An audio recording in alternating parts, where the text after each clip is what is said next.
सम्पूर्णमा नमस्कार। यहाँहरु सबैलाई मेरो YouTube च्यानल क्षेत्री सो टाइममा स्वागत छ। भिडियोको टाइटल र थम्बनेल हेरेर यहाँहरुले थाहा पाइसक्नु भयो होला भिडियो के सम्बन्धित छ भनेर। तपाईहरु मध्ये धेरैले बन्दाकोपी बढी भएर खेर फालेको देख्नु भएको छ र तपाईहरुले पनि बढी भएपछि गाई बस्तुलाई खुवाउने तथा खेर फाल्ने गर्नुभएको छ होला। आज म तपाईहरुलाई खेर जाने यी बन्दाकोपीहरुलाई लामो समयसम्म कसरी सुरक्षित राख्न सकिन्छ र त्यसलाई पुनः तरकारी रूपमा कसरी प्रयोग गर्न सकिन्छ भन्ने विषयमा थोरै जानकारी गराउन जाँदैछु। आउनुस् भिडियो सुरु गरौँ। यो हाम्रो करसबारी तथा गोपीबारी रहेको छ।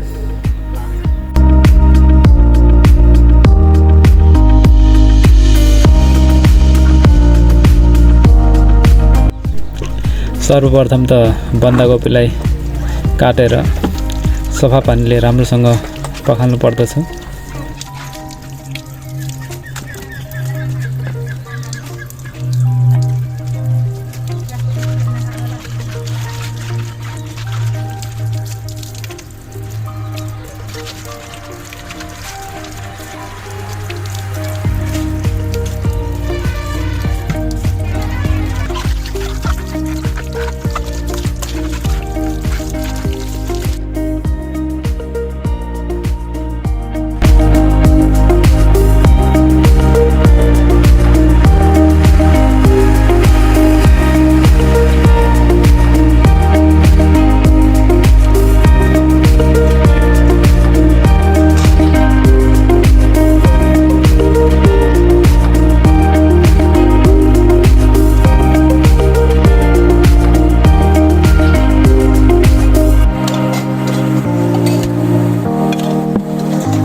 आफ्नो आवश्यकता अनुसार यसलाई लाम्चो बनाएर काट्नु पर्दछ।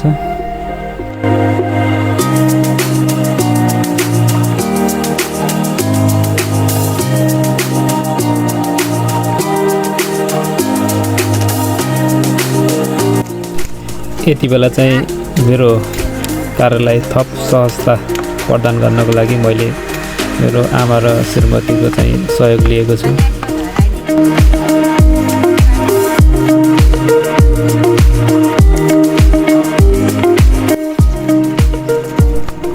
अहिलेसम्म हामीले धेरै गोपी काटिसकेका छौँ। भिडियोमा बाँकी के हुन्छ भन्ने कुरा बिस्तारै देखिँदै जान्छ। भिडियो अन्तिमसम्म हेरिदिनु होला।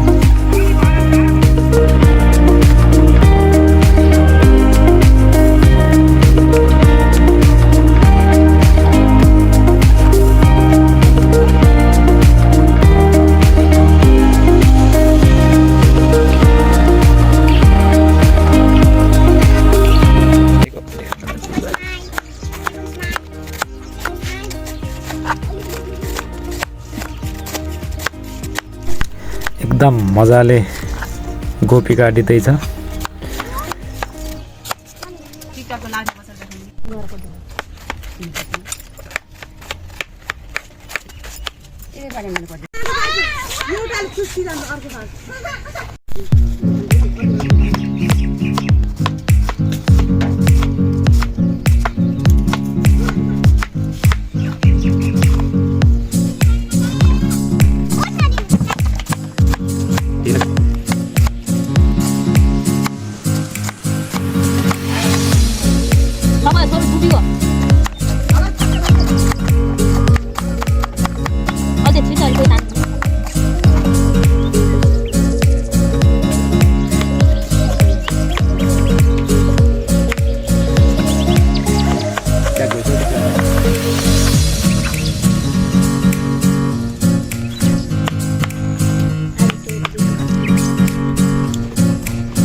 फाइनली गोपी काटेर चाहिँ सकिएको छ।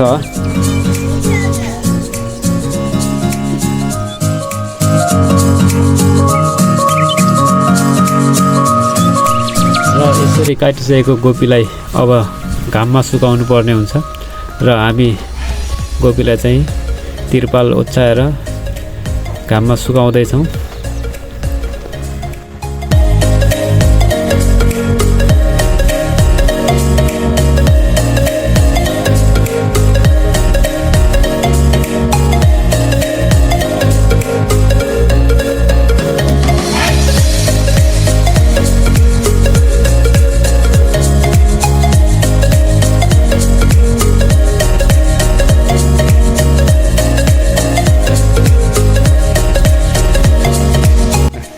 फाइनली गोपी सुकाएर पनि सकिसकेको छ।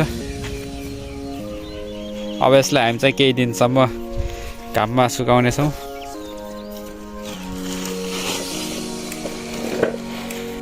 यसरी सुकाएर राखेको गोपी 2-3 दिनपछि चाहिँ यस्तो रूपमा परिवर्तन हुन्छ। यो चाहिँ हामीले त्यो बनाउनुभन्दा पहिला नै बनाएको थियौँ। यसरी सुकिसकेपछि यसको स्वरूप यस्तो परिवर्तन भएर यस्तो सुकेको राम्रोसँग घाममा सुकाएपछि यस्तो बन्छ।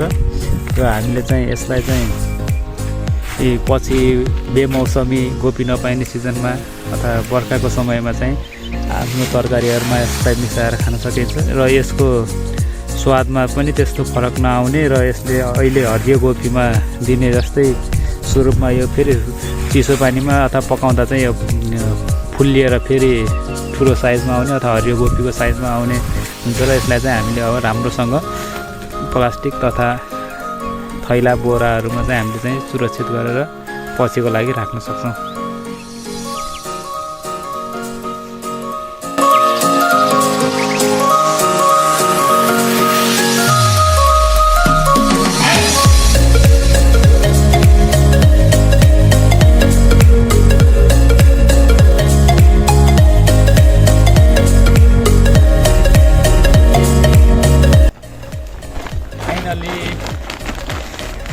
एक लट बनाएर चाहिँ सकिएको छ।